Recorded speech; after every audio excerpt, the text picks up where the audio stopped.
안녕하십니까. 부동산 속속TV 박병희 중개사입니다. 이번 영상은요, 임차인 분들이 전세 계약하시기 전에 꼭 보셔야 되는 영상입니다. 자칫 잘못하면 보증금 완전히 날릴 수도 있습니다. 자, 어떠한 방법으로 보증금 지킬 수 있는지 끝까지 시청해 주시기 바랍니다. 자, 시작합니다.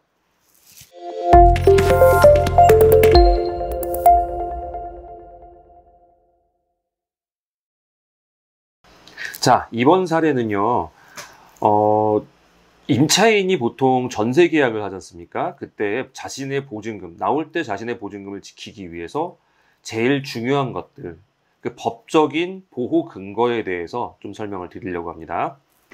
자, 그러면 우리 이제 권리에 대해서 알아볼 건데요. 권리가 여러 가지가 있겠지만, 여러 가지 예전 사회 시간에 봤던 무슨 참정권이니 이런 것들 다 그냥 거두절미하고요. 우리는 보증금을 지키는 게 지금 주제잖아요. 그러니까 여기서는 재산권에 대한 게 바로 주 권리입니다. 그러면 재산권에 관한 것, 이거는 가장 크게 규정되어 있는 게 우리 민법에 규정되어 있어요. 그럼 민법은 어떻게 구성이 되어 있느냐? 첫째가 민법 전체에 대한 총칙이 있고요. 총칙편이 있고, 그 다음에 물권편이 있고요. 그 다음에 채권편이 있고요. 그 다음에 친족편이 있고요. 상속편이 있습니다. 그러면 사실 친족하고 상속은 조금 재산하고는 다르지 않아요? 아니요. 상속이란 거는 가족이라는 근거하에서 다음 사람이 물려받는 것이고요. 그것도 친족이 누구냐가 결정이 돼야지만 그 범위 안에서 재산권을 물려받게 돼요. 그렇기 때문에 결국은 이거를 규정하는 것조차도 전부 다 재산권에 들어갑니다. 그런데 우리가 중요시 지금 봐야 될 건 사실 임대차 관계에서 친족 상속편 나올 일이 없어요. 그죠? 주로 물권과 채권이 나옵니다. 그래서 물권과 채권에 대해서 잠시 알아볼게요. 자, 물권은요, 흔히 말하는 우리 소유권 있죠. 이거 내 거. 그거를 가장 대표적인 권리로 삼아요. 근데 우리 소유권은 어디에 나와요, 주로? 등기부에 나와 있죠. 그래서 등기부에 이거는 나라는 사람이 갖고 있는 그 소유권은 누가 와서 등기가 변경되지 않는 이상 변하지를 않아요. 그래서 강력하게 보호를 받습니다. 이에 비해서 우리가 흔히 말하는 저 전세 계약해요 하는 이 전세는요, 사실 채권이에요. 자, 물권편에도 전세권이라는 게 나오긴 해요. 물권편에도 전세권이라는 게 나오긴 하는데, 이 전세권은 이쪽 전세하고는 약간 좀 개념이 달라요. 민법에서 나오는 전세인데, 이 전세는 등기부에 등재가 됩니다. 이 전세는 그냥 이거에서 비롯되지만 그냥 채권처럼 아무 등기가 되지는 않고 그냥 전세로만 들어가는 거예요. 그래서 여러분들 보통 보시면 내가 전세 들어갔다 해서 그 등기부에 내 이름 올라가는 거 아니에요. 그죠? 그래서 보통 그건 채권인데, 자, 물권이 이렇게 강력하다 보니까 민법에서는 이 부분을 이렇게 정의를 하고 있습니다. 자, 물권이 되게 강력하잖아요. 그래서 누구한테나 대항할 수 있다라는 거. 그러니까 소유권이 내 거예요. 여기 소유권 내 거. 그러면 이 사람이 와서 야, 내 거야 이래도 아니야, 내 거야 라고 대항을 할 수가 있고, 이 사람이 와도 대항할 수 있고, 이 사람이 와도 대항할 수 있어 완벽하게 지켜지는 게 바로 이 물권의 특징이에요.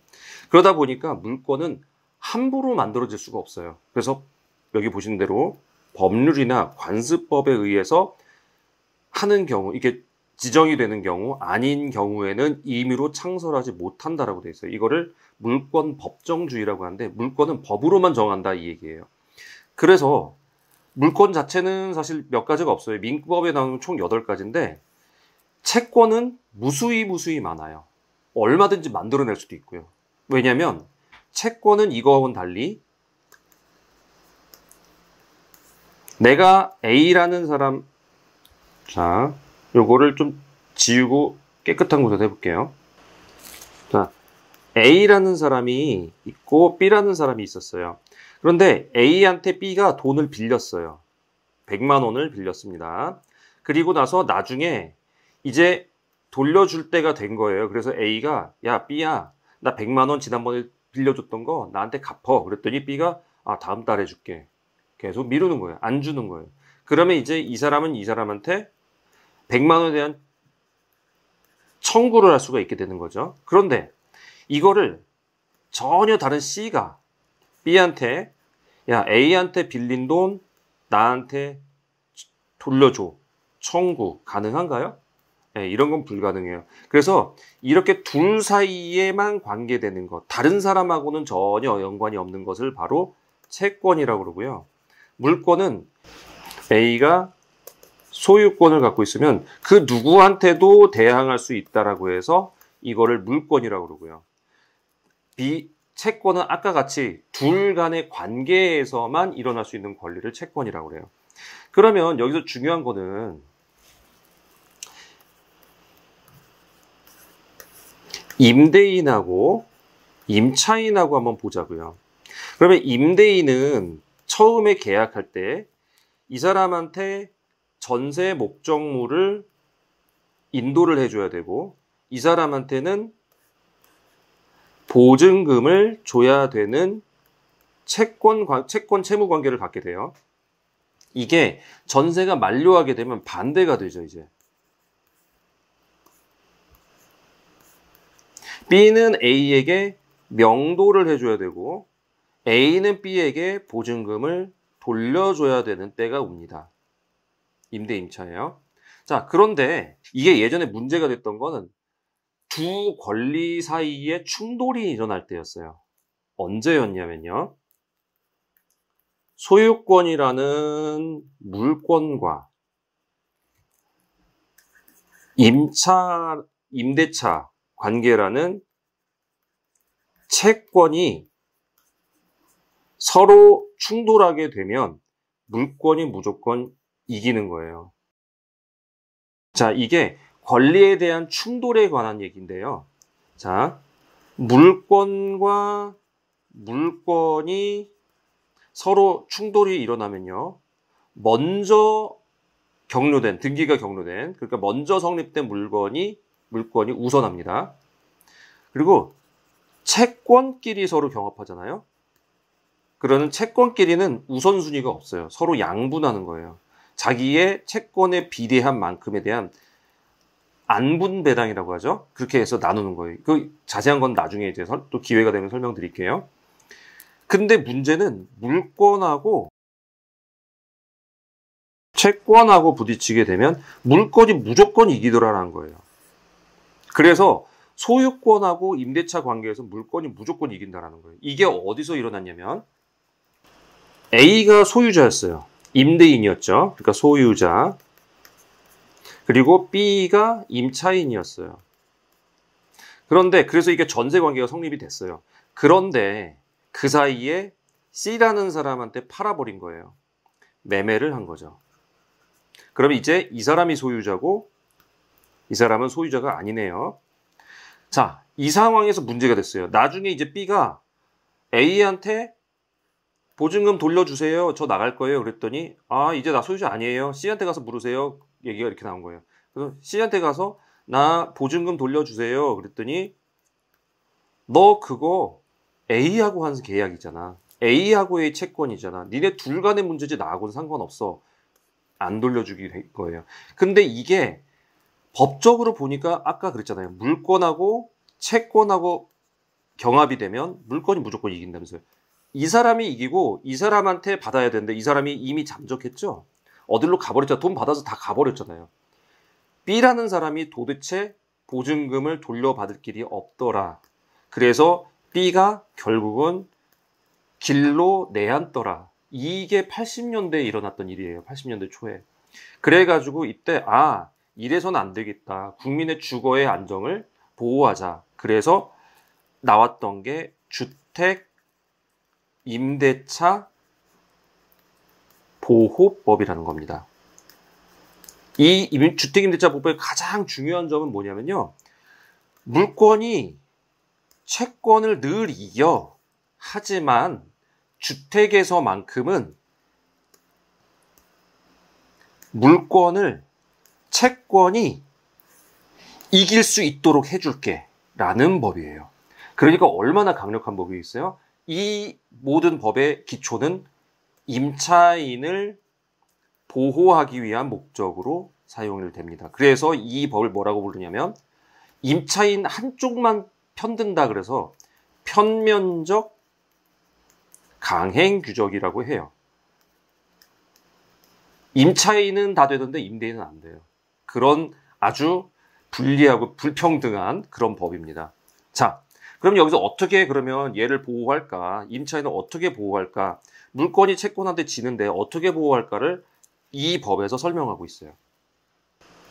예, 주택임대차보호법입니다. 주택임대차보호법에 대항력이라는 걸 주기로 했어요.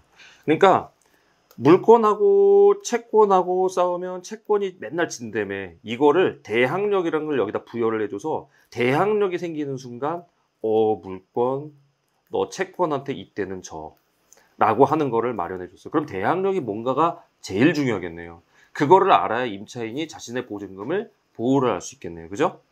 그래서 여기 보시면 나옵니다. 임대차는 등기가 없죠? 네, 그래서 채권이라고 하는 거죠. 등기가 없는 경우에도 임차인이 주택의 인도, 네, 지난 시간에 아마 인도에 대해서 설명을 드렸어요. 인도라는 건 물건을 받는 행위, 그거를 집을 그러니까 받는 거죠. 주택을 사용할 수 있도록. 인도와 주민등록을 마친 때에는 요게 좀 중요해요. 그 다음 날부터 이길 0시부터 제3자에 대하여 효력이 생긴다. 누구가 와서 오든지 간 나는 점유권이 있어 라고 대항을 할 수 있다는 얘기예요. 이 경우에 전입신고를 할 때 주민등록 된 것으로 본대요. 자, 이 주민등록하고 주택의 인도, 그러니까 요건 두 개죠. 요건이 두 개입니다. 1번 주택인도, 2번 주민등록. 그럼 주민등록이 뭐라고요? 전입신고를 한 게 주민등록으로 본대요. 전입신고. 그러면 여러분들은 보증금을 지키기 위해서 뭘 해야 돼요? 대항력을 가지려면, 그리고 물건이 소유권이 바뀌어도 물건한테 이기려면 주택을 점유를 하고 있어야 되고요. 그리고 전입신고를 하고 있어야만 이 두 가지가 돼야만 대항력이 생긴다. 그렇게 하면 물건이 채권임에도 불구하고 물건을 이길 수 있다라고 말하는 겁니다. 그러면 주택의 인도에 대해서 어떻게 할 것이냐? 꼭 점유를 하고 있어야 되냐? 점유를 무조건 나가면 안 되냐? 나가도 돼요. 나가도 되는데 이 인도는 점유할 수 있는 상황을 말하는 거예요. 예를 들어서 내가 먼저 나가도 이삿짐 다 나갈 수도 있어요. 나가더라도 열쇠, 요새는 비번이죠. 비번을 넘기지 않으면 내가 점유한 것으로 본다. 그리고 그것도 애매해서 요새 사실 이자 다 나가고 집 몇 개, 뭐 조그만 거 몇 개 놔두죠. 일부러. 그게 내가 점유하고 있다라는 그 증거 내용인 거죠. 그리고 전입신고를 절대로 빼시면 안 됩니다. 전입신고 내가 뭐 해줬으니까 잠깐 빼주세요. 임대인한테 이런 말이 오더라도 전입신고를 빼시면 안 돼요. 이래야만 대항력이 유지가 돼요. 전입신고가 빠지는 순간 다시 전입신고를 해도 날짜가 늦죠. 그러면 대항력이 그 앞선 사람한테는 다 무너지게 돼 있어요. 그래서 이 대항력을 지키기 위해 인도와 전입신고를 꼭 하셔야 된다는 겁니다. 그래야 보증금을 지킬 수 있는 유일한 요건이라는 거예요. 이걸 주택임대차보호법이 보호를 해줍니다. 그러면 정리 한번 해볼게요. 네, 전세는 물건이라고 채권이라고요? 채권이라고요. 그럼에도 불구하고 물건과 같은 강력한 대항력을 갖기 위해서는 두 가지 요건이 필요해요. 두 가지. 물권적 대항력. 요거를 받으시려면 두 가지를 해야 되는데 뭐냐면 인도, 지난 시간에 했던 물건의 인도, 그리고 주민등록, 이 두 가지를 꼭 해놓으셔야 됩니다. 전입신고라고 그랬죠? 네, 이렇게 해놓으시면 여러분은 전세보증금을 지키는데 어떠한 물권자가 오더라도 대항할 수 있는 대항력을 갖게 됩니다. 나중에 이게 뒤로 어떻게 연결되는지, 그리고 이게 잘못되면 경매까지 나가게 되잖아요. 경매 나갔을 때는 어떤 식으로 이게 정리가 되는지까지 쭉 연재해서 알려드리도록 하겠습니다.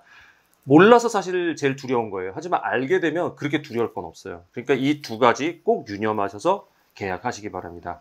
자, 지금까지 도움이 되셨다면 좋아요와 구독 꼭 부탁드리겠습니다. 감사합니다.